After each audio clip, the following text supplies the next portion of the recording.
अस्सलाम वालेकुम फ्रेंड्स, मेरा नाम है सुमेर और आप देख रहे हैं सभी सुमेर यूट्यूब चैनल। टाइटल देखकर आपको अंदाजा तो हो ही गया होगा कि आज हम किस टॉपिक पर बात करने जा रहे हैं। जी हाँ, आज हम पाकिस्तान की उन 5 मशहूर तरीन अदाकाराओं के बारे में बात करने जा रहे हैं कि जब वो इंडस्ट्री में आई तब वो बहुत ही डिसेंट और सोबर दिखती थी और उनको देखकर लगता था कि जैसे उनका फैमिली बैकग्राउंड जो है वो काफ़ी अच्छा और सोबर और सुलझा हुआ है। लेकिन जैसे जैसे उनकी शोहरत में, उनके पैसे में और उनके चाहने वालों की लिस्ट में इजाफा होता गया, वैसे वैसे उनकी डिसेंसी खत्म होती गई। ये मैं पहले ही क्लियर कर दूं कि मैं उन अदाकाराओं के किरदार के बारे में बात नहीं करने जा रहा और ना ही मैं उनके उस लिबास के बारे में बात करने जा रहा हूं जो वो अपने अजीजों कारिब की शादियों में पहनती हैं या वो अपनी पर्सनल लाइफ में पहनती हैं या घर में पहनती हैं।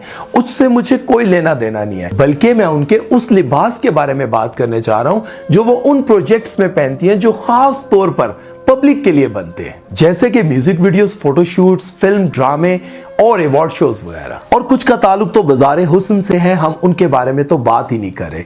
हम बात कर रहे हैं उन एक्ट्रेसेस के बारे में कि जब वो आई तो उनके हर अंदाज से लगता था कि इनका ताल्लुक किसी अच्छी और शरीफ फैमिली से है। लेकिन अब तो इनके सारे अंदाज ही बदल गए। कुछ लोग इसे ग्लैमर कहते हैं, कुछ लोग इसे लिबरलिज्म कहते हैं, कुछ लोग इसे वल्गैरिटी कहते हैं, कुछ लोग कहते हैं वाह क्या ग्रूम किया है, और कुछ लोग कहते हैं ये तो खुली बगैरती है। आप लोग क्या कहते हैं कमेंट सेक्शन में मुझे जरूर बताइएगा। तो चलते हैं आज की पहली एक्ट्रेस की तरफ। हीरा मानी का ताल्लुक एक मिडिल क्लास फैमिली से था और वो कहती हैं कि मेरे 4 भाई थे और वो इतने सख्त थे कि जब मैं कॉलेज से बाहर निकलती थी तो मेरा भाई बिल्कुल कॉलेज के सामने खड़ा होता था और इतना करीब खड़ा होता था कि मुझे अपने भाई के अलावा कोई और दिखाई देता ही नहीं था। कॉलेज का टाइम खत्म होता था, मेरा भाई सामने खड़ा होता था और वो मुझे इस तरह से बाइक पर बिठा कर ले जाते थे, इतना मौका भी नहीं देते थे कि मैं इधर उधर देख सकूं।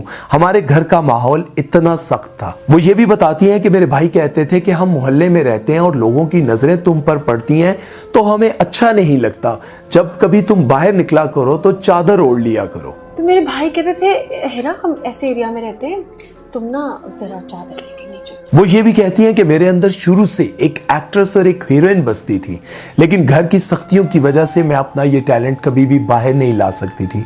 हालांकि जब भी कभी मैं घर की खिड़कियों के पर्दे भी हटाती थी तो वो भी फिल्मी अंदाज में हटाती थी। मैं अगर पर्दे भी खोल रही हूँ तो मैं ऐसे खोलती थी। लेकिन खानदानी रवायात और सख्तियों की वजह से मैं किसी को नहीं कह सकती थी कि मैंने एक्ट्रेस बनना है। और फिर इनका राब्ता फोन पर मानी से हुआ और यही राब्ता फिर मोहब्बत में बदल गया और फिर मोहब्बत शादी तक जा पहुंची। और आप देख सकते हैं कि शादी के बाद पहले इंटरव्यू में ये कितनी मासूम और रिजर्व सी लग रही हैं। जैसा कि आप सब जानते हैं कि मानी का ताल्लुक एक शोबिज फैमिली से था और बाद में हीरा ने मानी से कहा कि मैं शोबिज में काम करना चाहती हूँ। शुरू में तो हीरा ने मानी के साथ ही टीवी शोज होस्ट किए और कुछ ड्रामों में भी उनके साथ ही काम किया, लेकिन फिर उनको आहिस्ता आहिस्ता बड़े बड़े हीरोज के साथ काम करने का मौका मिला तो आप देख सकते हैं उनकी पूरी की पूरी पर्सनैलिटी ही बदल गई। पैसा, शोहरत और नाम आने के साथ साथ हीरा का लिबास किस हद तक बदल गया आप खुद ही देख सकते हैं। क्या अब इनको देखकर लगता है कि ये वही हीरा है जो अपने भाइयों के डर से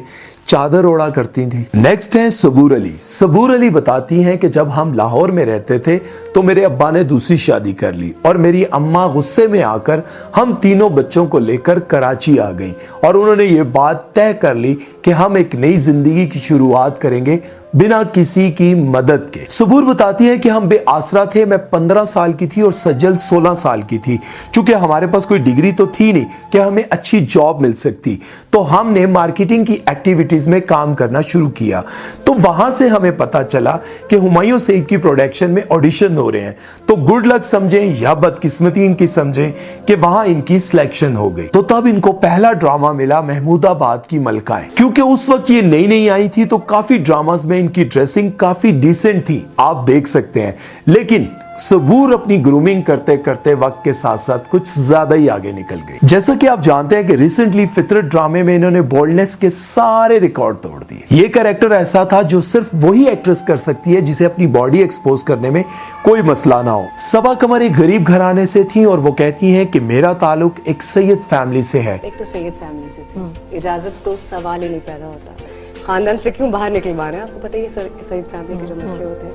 हमारे घर में नाचने और गाने को दुनिया का सबसे बुरा काम समझा जाता था। बेटा गा रहे हो, नहीं ये नहीं हो सकता, नाच रहे हो, ये तो बिल्कुल नहीं हो सकता। वो कहती हैं कि मैं एक नॉर्मल लड़की थी, लेकिन मेरे अंदर कुछ करने की जुस्तजू थी, पर फैमिली के प्रेशर की वजह से मैं घुट घुट के जी रही थी। वो कहती हैं कि मेरी अम्मी की एक दोस्त थी रूही आंटी, वो ड्रामों में छोटे मोटे रोल्स किया करती थी और वो मेरी अम्मी से कहती थी मेरे बारे में कि ये तुम्हारी जो बेटी है, इसकी आंखों में एक अजीब सी चमक मुझे दिखाई देती है, कुछ कर दिखाने की। तो मेरी अम्मी कहती थी क्या बकवास कर रही हो, मेरी बेटी को खराब करना चाहती हो। और वो कहती हैं कि फिर एक दिन आखिरकार रूही आंटी मुझे पीटीवी सेंटर ले गई और इस तरह से मैंने शोबिज में अपना पहला कदम रखा। फिर सबा कमर ने कई सालों तक ढेरों ड्रामों में काम किया, लेकिन उन्होंने बेहयाई की हद को कभी पार नहीं किया। लेकिन जब वो इंडिया गई अपनी फिल्म हिंदी मीडियम में काम करने के लिए, तो उन्होंने बेहयाई की सारी हदों को क्रॉस कर दिया। और फिर जब वो पाकिस्तान वापस भी आ गई,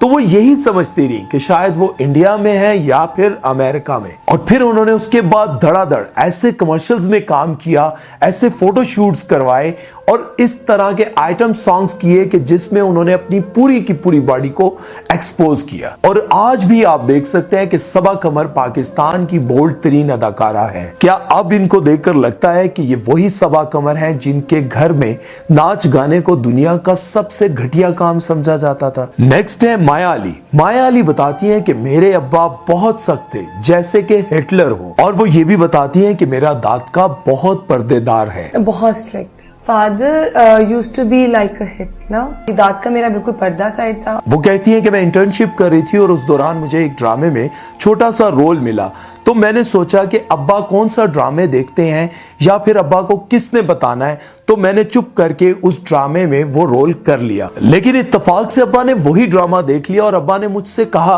कि ये तुम हो। मैंने साफ इनकार कर दिया, नहीं ये मैं नहीं हूं।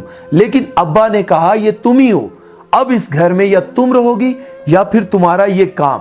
लेकिन मैं भी डट गई। और फिर माया अली ने बहुत सारे ड्रामों में काम किया और उनके अब्बा ने उनके साथ कॉम्प्रोमाइज कर ही लिया, लेकिन अब्बा के डर से उन्होंने काफी लिमिटेड काम किया और बहुत ही डिसेंट तरीके से। और फिर उनके अब्बा की डेथ हो गई और उनके ऊपर से सारी रुकावटें हट गई और फिर उनके कपड़े वल्गर से वल्गर तरीन होते गए। और फिर माया अली ने फिल्मों, अवार्ड शोज और फोटो शूट्स में जिस तरह के कपड़े पहने, क्या इन सब को देखकर लगता है कि इन पर कभी अब्बा का रोब हुआ करता था? लास्ट पे हमारे पास जो सेलिब्रिटी हैं उनका नाम है इकरा अजीज।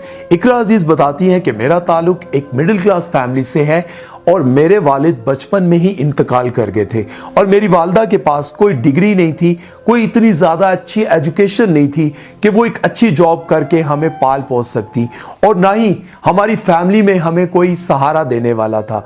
तो मेरी वालदा ने पार्लर का कोर्स करके हमें पाला पोसा। लेकिन जब मैं 15 साल की हुई, 14-15 साल की हुई, तो मुझे लगा कि मुझे एक्टिंग करनी चाहिए। और जब मैंने अपनी वालदा से कहा कि मैं एक्टिंग करना चाहती हूँ, मैं शोबिज में जाना चाहती हूँ, तो मेरी वालदा ने मुझे बड़ी सख्ती से खामोश करवा दिया, ये कहकर कि लोग क्या कहेंगे। लेकिन मेरी जो बड़ी बहन थी, उन्होंने कहा कि करने दे मामा बेचारी को शोबिज में काम। आज की वीडियो की बाकी एक्ट्रेसेस की तरह इन्होंने भी शुरू में बहुत डिसेंट और सोबर तरीके से काम किया, क्योंकि इनकी वालिदा को दुनिया का खौफ था और लोग क्या कहेंगे इस बात का भी खौफ था। लेकिन अब सब कुछ आपके सामने है। अब ये जिस तरह के कपड़े पहनती हैं, क्या इनको देखकर लगता है कि कभी इनकी वालदा ने इनको कहा होगा कि लोग क्या कहेंगे? ये थी आज की वो 5 एक्ट्रेसेस जिनका ताल्लुक एक बहुत ही अच्छे और शरीफ घराने से था, लेकिन शोबिज में आने के बाद जब इनको पैसा मिला, फेम मिला, शोहरत मिली, चाहने वाले मिले, तो ये अपनी हदें पार करने लग गई। मुझे इससे कोई लेना देना नहीं है। बताने का और कहने का मकसद ये है कि जैसे आपने देखा होगा कि आजकल टिकटॉक पर भी एक लाइक के लिए, सिर्फ लाइक की जंग, फॉलोअर्स की जंग में लोग कैमरा मुंह पर तो लाते ही नहीं है, कैमरा बाकी बॉडी पार्ट्स पर ही घूमता रहता है। अब कमेंट सेक्शन में ऐसे भी लोग आएंगे जो कहेंगे कि भाई तुम्हें क्या लेना देना, उनकी पर्सनल लाइफ है, वो जो मर्जी करें। हाँ, उनकी पर्सनल लाइफ वहां तक है जो वो अपने घर में है, लेकिन जब वो पर्दे की स्क्रीन पर आकर जो करेंगी वो उनकी पर्सनल लाइफ नहीं है। उनको देखने के बाद बहुत सारी बच्चियों, बहुत सारी लड़कियों के अंदर ये जुनून पैदा होगा कि वो भी इस तरह से छोटे कपड़े पहने। तो ये क्या मैसेज दे रही हैं? ये क्या मैसेज दे रही हैं उन लड़कियों को जो इस फील्ड में आना चाह रही हैं, या फिर जो एक घरेलू लड़कियां हैं, इस तरह से कर उनको वो कोई अच्छा मैसेज तो नहीं दे रहे। अपना बहुत सारा ख्याल रखिएगा। आप सबको क्या लगता है कमेंट सेक्शन में जरूर बताइएगा। अल्लाह हाफिज।